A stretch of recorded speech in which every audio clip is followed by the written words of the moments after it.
Good morning all of you. आज जो है हम इस वीडियो में यूनिट 1 से जो बेसिक्स पॉइंट्स हैं अर्थक्वेक से रिलेटेड उसको डिस्कस करेंगे। That's introduction of the earthquake. और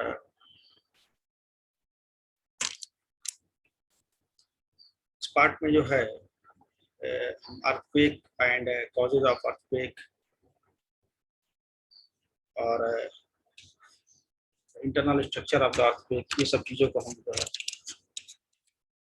डिस्कस करने की, आपको एक्सप्लेन करने की कोशिश करेंगे कि आप उसको बेहतर तरीके से समझ सकें with the help of some notes and some PowerPoint presentations. Okay, so now start करते हैं।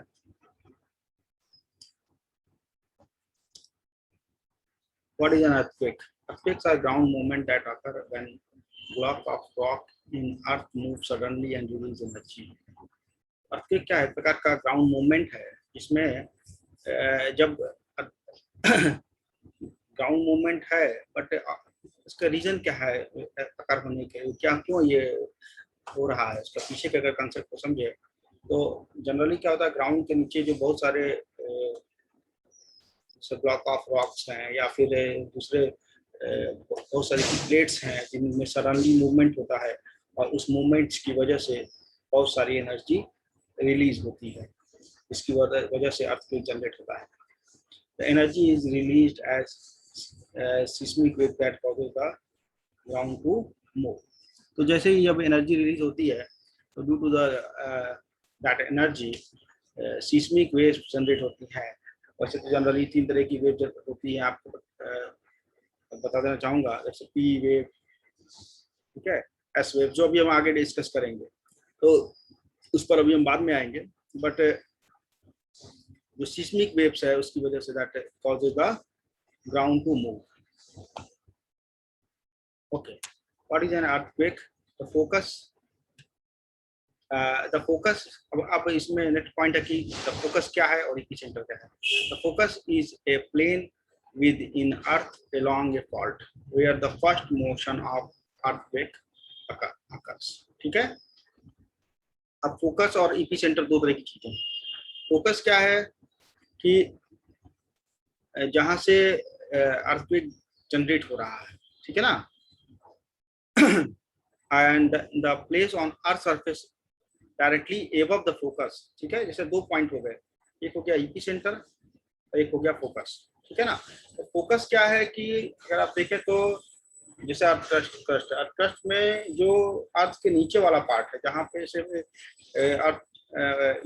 जहाँ से वेव जनरेट हो रही है कह लीजिए, या आप ये कह सकते हैं कि जिस पॉइंट से एनर्जी रिलीज हुई है, रिलीज होना स्टार्ट हुई है, या जहां मतलब आप डायरेक्टली इसको इस वे में भी कह सकते हैं कि अर्थ सरफेस के जो नीचे वाला पार्ट जहां से मूवमेंट स्टार्ट हुआ है वह पॉइंट हमारा फोकस है। और जो ठीक उसके ठीक ऊपर, ठीक है, अर्थ के ऊपर जो पॉइंट होगा उसको हम बोलेंगे एपिसेंटर। अब सीस्मिक वेव्स क्या होती है, वह सभी डायरेक्शन में, ठीक है ना, सभी डायरेक्शन में आगे की तरफ बढ़ती है फ्रॉम फोकस। फोकस से सभी डायरेक्शन में आगे की तरफ बढ़ती है, ठीक है ना। Okay, what causes earthquake? ठीक है, तो most earthquakes occur near a tectonic plates boundary which is where 2 or more tectonic plates meets। ठीक है, तो देखिए अब क्या होता है कि कह रहा है कि most earthquake occur near a tectonic plates boundary which is where 2 or more tectonic plates meet। जहाँ पे 2 या 2 से ज्यादा टेक्टोनिक प्लेट्स मिलते हैं उस पॉइंट्स पर से ही एनर्जी जनरली रिलीज होती है। और तो जब भी उनके बीच एक प्रकार का घर्षण होगा या there is some rubbing action between that plates, due to that energy is release now. Okay,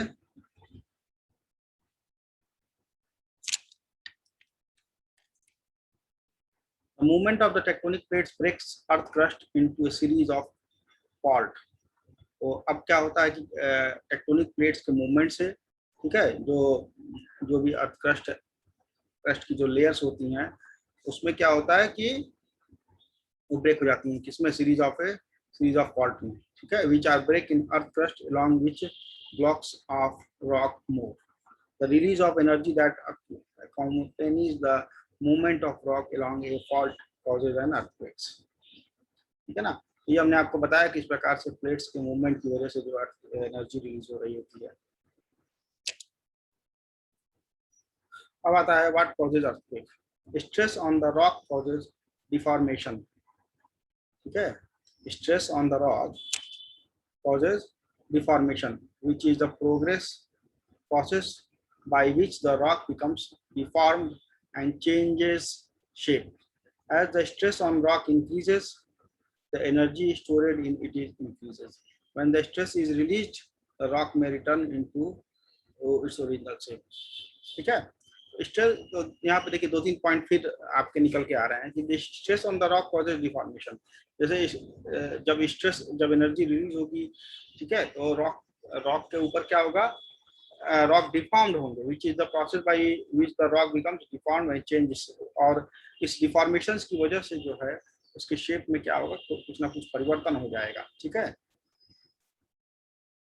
अब जैसे जैसे स्ट्रेस बढ़ता जाएगा, ठीक है, जैसे जैसे स्ट्रेस बढ़ेगा रॉक पर, वैसे वैसे एनर्जी जो है और ज़्यादा क्वांटिटीज में रिलीज होती है. ठीक है. और फाइनली फिर जो है वो अपने ओरिजिनल पोजीशंस में आने के लिए कोशिश करती है. When the stress is release, यहाँ स्ट्रेस के रिलीज होने के बाद वो अपने ओरिजिनल पोजीशन में आने की कोशिश करती है. अब कितना आ पाएगी ये तो एक डिफरेंट हो गया कि हम कितना original position में आएगा. When rock return to nearly the same shape after the stress is removed, the process is called elastic deformation.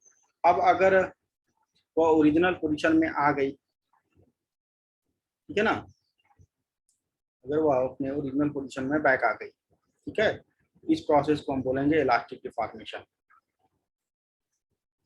And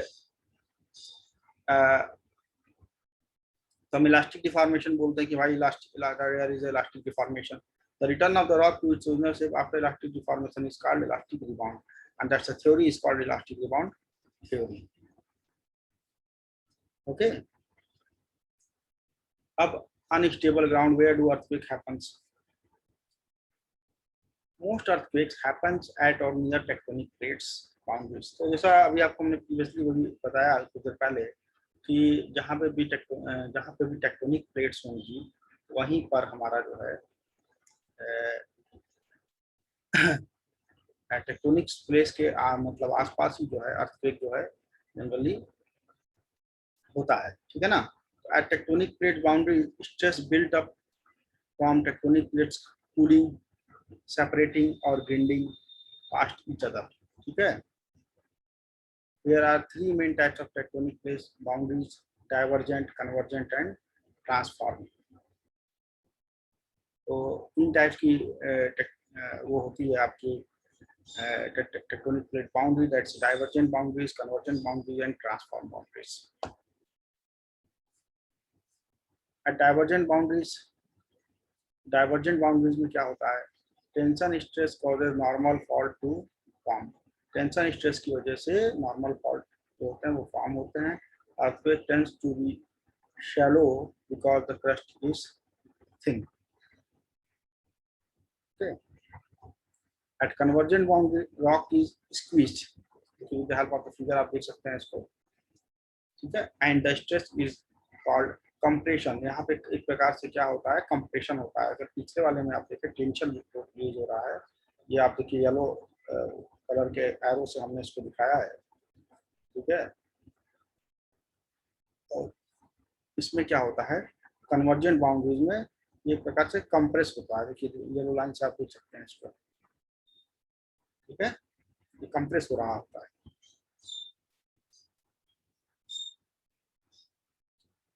Reverse fault are formed and earthquakes can be strong and deep.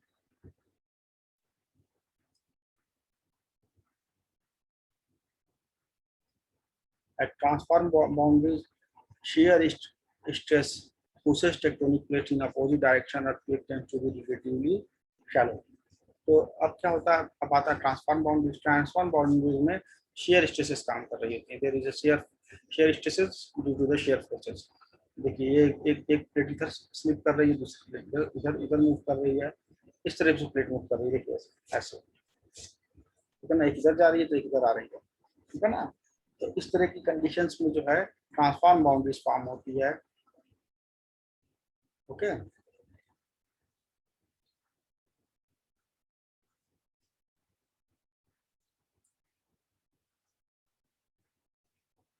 अब देखिए slides में हम जो है effect of the earthquake की बात करेंगे, क्या क्या इफेक्ट हो रहा है अर्थक्वेक की वजह से। अभी तक तो हमने आपको जो एक्सप्लेन किया उसमें आपको अर्थक्वेक की कॉजेज बता दिए, ठीक है, क्या टाइप्स कैसे कैसे हो रहे हैं, सभी चीज़ें आपको क्लियर कर दी हमने, कैसे हैपन्स हो रहा है अर्थक्वेक्स, देन आफ्टर कहाँ पे हो रहा है, क्या कॉजेज हैं, ईपी सेंटर फोकस, इन सभी पॉइंट्स को मैं अब जो है इफेक्ट ऑफ अर्थक्वेक की बात करेंगे। इफेक्ट ऑफ द अर्थक्वेक में क्या है कि most earthquake do not causes damages, but some strong earthquake can causes major damage and loss of the life, especially in areas close to the epicenter, ठीक है। तो जनरली अर्थक्वेक देखिए, वैसे तो अर्थक्वेक जो है अगर आप ओवरऑल कंसीडर करें तो साल भर में बहुत सारे अर्थक्वेक आते हैं, लेकिन इस अर्थक्वेक में से वो अर्थक्वेक जिसकी इंटेंसिटी ज़्यादा होती है रिएक्टर स्केल पर, वो अर्थक्वेक जो है काफ़ी डेंजरस होते हैं। फिर उसकी हम देखते हैं कि कितने टाइम ड्यूरेशन के लिए वो अर्थक्वेक जनरेट हुआ है, वो बहुत ही इंपॉर्टेंट है, ठीक है। अब कुछ अर्थक्वेक ऐसे हैं जिससे मेजर डैमेजेस होते हैं, लॉस ऑफ लाइफ होती है, और ये जो मेजर डैमेज होंगे या लॉस ऑफ लाइफ होगा वो कहाँ पर होगा, specially in area close to the epicentre. जो ईपी सेंटर के क्लोज होगा उस एरियाज में ज़्यादा इफेक्ट होता है, अगर और उनसे अगर आप दूर की तरफ बढ़ेंगे तो थोड़ा लॉसेस हमारे कम हो जाते हैं, ठीक है ना। तो इसको भी आपको देख के चलना है कि इसीलिए हम फोकस कहाँ पर है और ईपी सेंटर कहाँ है, तो दोनों चीज़ें बहुत मैटर करती हैं, ठीक है।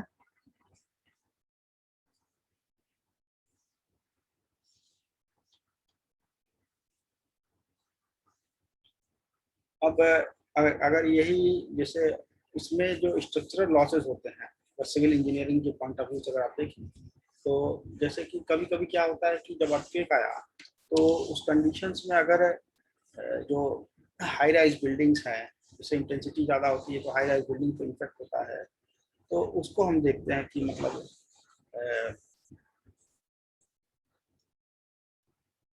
कब जो है कितने इंटेंसिटी के लिए आया तो क्या उससे कितने लॉसेस हुए हमारे, जो कॉलम फेलियर्स है या फिर जो बिल्डिंग्स के अंदर बीम का फेलियर्स है। अभी आप सुने होंगे कि कॉलम हमेशा स्ट्रॉन्ग बनाते हैं as compare to the beam, तो उस पर हम ये सभी पॉइंट्स को अभी हम अपने आने वाले वीडियो में आपको एक्सप्लेन करके बताएंगे कि कैसे कैसे इफेक्ट हो रहा है,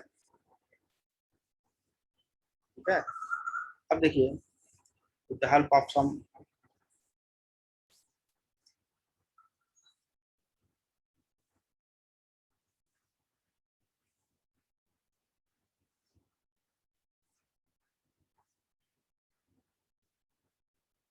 न्यू स्लाइड्स, हम दूसरी स्लाइड ले रहे हैं जिसमें अब हम इंटरनल स्ट्रक्चर और दूसरी चीज़ों के बारे में एक्सप्लेन करेंगे आपको, ओके।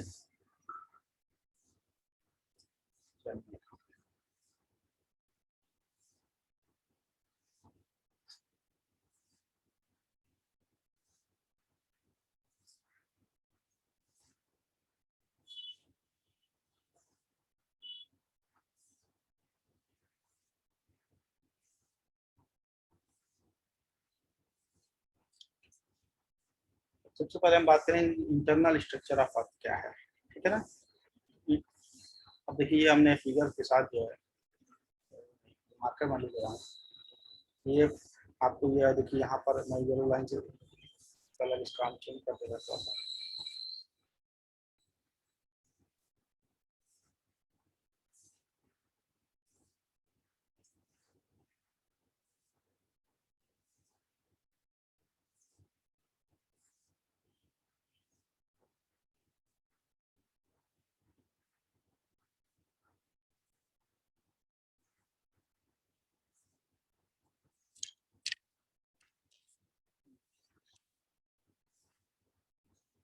दूसरे कलर के साथ जो है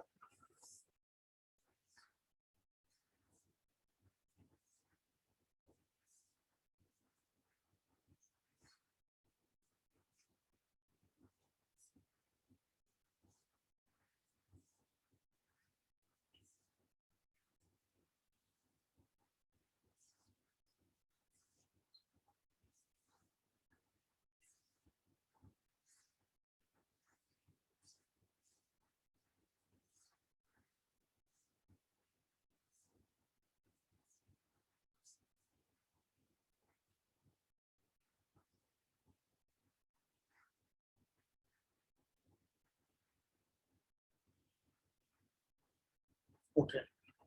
देखिए हम जो है इसमें ये देखिए ये नीचे की तरफ ये रेडियस दिखाया है हमने, ठीक है ना, और ये डेप्थ दिखा रहे हैं, कैसे कैसे डेप्थ बढ़ती जा रही है, ठीक है ना। देखें डेप्थ बढ़ रही है, तो ये अकॉर्डिंग टू ये रेडियस है internal structure of the earth का। तो इसको हम एक्सप्लेन करके आपको जो है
ओके। अब देखिए स्लाइड में कुछ प्रॉब्लम्स आ गई थी, तो कभी सिस्टम की वजह से होता है। चलिए अब देखिए the internal structure of the earth is divided into three concentric cell, namely crust, mantle and core, according to the chemical property of the material। Chemical property के हिसाब से जो है इसको जो है तीन पार्ट में डिवाइड किया गया है, ठीक है ना। एक है क्रस्ट। तो क्रस्ट क्या होता है, देखिए क्रस्ट जो है आप देखेंगे क्रस्ट जो है आपका वेरी थिन, जैसे 50 से 5 to 50 किलोमीटर का जो है सरफेस, वो हम क्रस्ट में डिवाइड किए हैं। उसके बाद है मेंटल, ठीक है ना, एंड देन आफ्टर कोर, सबसे सेंट्रल वाला जो पार्ट है दैट्स कॉल्ड कोर। ओके, तो वन बाय वन हम सभी को एक्सप्लेन कर दे रहे हैं। The brittle outer most layer varies in thickness from about 25 to 70 kilometer under continent and from about 5 to 10 kilometer under the ocean। तो continent में अलग थिकनेस ली गई है, ओशियन में अलग थिकनेस ली गई है। तो ओशियन में जो है थिकनेस कम है, 5 to 10 किलोमीटर है, और कंटिनेंट एरिया में 25 to 70 किलोमीटर की थिकनेस है क्रस्ट की। The Continental crust is quite complex in structure and is made from many different kinds of rock. Continental crust जो होता है ये थोड़ा सा कॉम्प्लेक्स स्ट्रक्चर हो जाता है as compare to the ocean, and उसमें जो है many different kinds of rocks होते हैं, अलग अलग प्रकार के रॉक से मिलकर के बना होता है। देन आफ्टर मेंटल, तो फिर आती है बारी मेंटल की।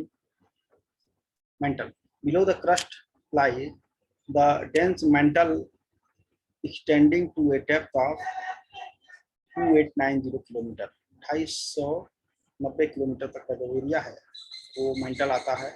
It consist of dense silicate rocks, both P and S waves from earthquakes travel through the mantle, demonstrating that it is solid. Okay ना।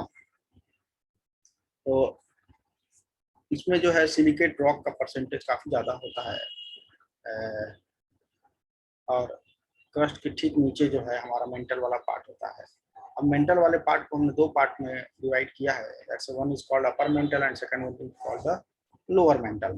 ठीक है। तो अपर मेंटल जो कि हमारा 80 से 120 किलोमीटर की थिकनेस है, is rigid in nature in which velocity of seismic waves increases with depth. तो जैसे जैसे डेप्थ बढ़ती जाएगी सिस्मिक वेव की वेलोसिटी जो है वो बढ़ती जाएगी। The rigid part of the upper most mental together with crust form this lithosphere. ये जो हमारा जो है अपर जो क्रस्ट है उसके साथ मिल करके रिजिड पार्ट ऑफ द जो अपर मेंटल है वो क्रस्ट के साथ मिल करके एक लिथोस्फीयर का स्ट्रक्चर जो है फॉर्म करता है। That's called lithosphere. And the lower mantle it composition to be consisting of oxide of iron and magnesium. Okay. The uppermost part of the lower mantle between 670 and 770 kilometer depth has a high positive velocity gradient. ठीक है ना। तो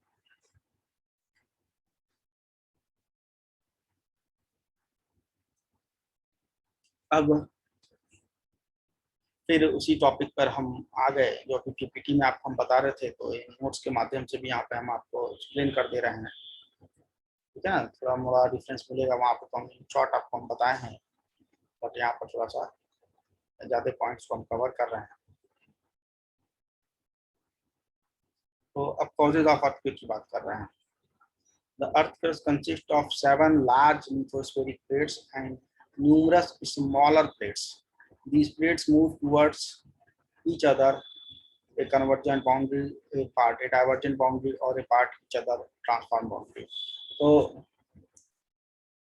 अब देखिए earth crust जो होते हैं वो 7 लार्ज लिथोस्फेरिक प्लेट्स से मिलकर के बने होते हैं, and numerous smaller plates.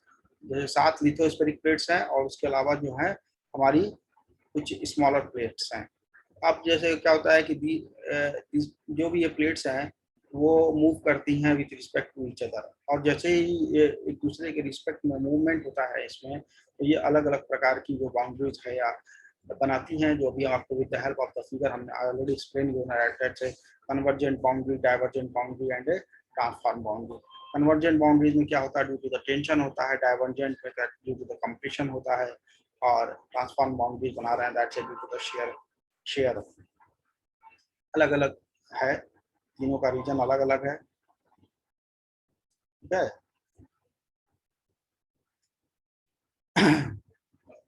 Earthquakes are caused by a sudden release of stress along fault in the earth crust. ठीक है। तो हम यहाँ से फिर कंटिन्यू करेंगे अभी अपने नेक्स्ट वीडियोस में। यूनिट 1 का ये वीडियो हमने लिया अभी तक। Thank you for listening, and one more thing is that कि देखिए इसमें जो भी इसका अर्थक्वेक का थ्योरी पार्ट है उसमें हम लोग जो है मोस्टली इस बात का ध्यान रखेंगे कि बेसिकली जो है यूनिट 1 जो है वो थियोरेटिकली आती है, और यूनिट 5 ये दोनों थोड़ा सा थ्योरी पार्ट जाते हैं। ठीक है। उसके अलावा यूनिट 2, 3 एंड 4 इसमें थोड़े से नॉमेरिकल पार्ट है, तो हमको जो है थ्योरी पार्ट और नॉमेरिकल पार्ट के बीच में एक अच्छा बैलेंस बनाने की जरूरत है। Okay, thank you everyone.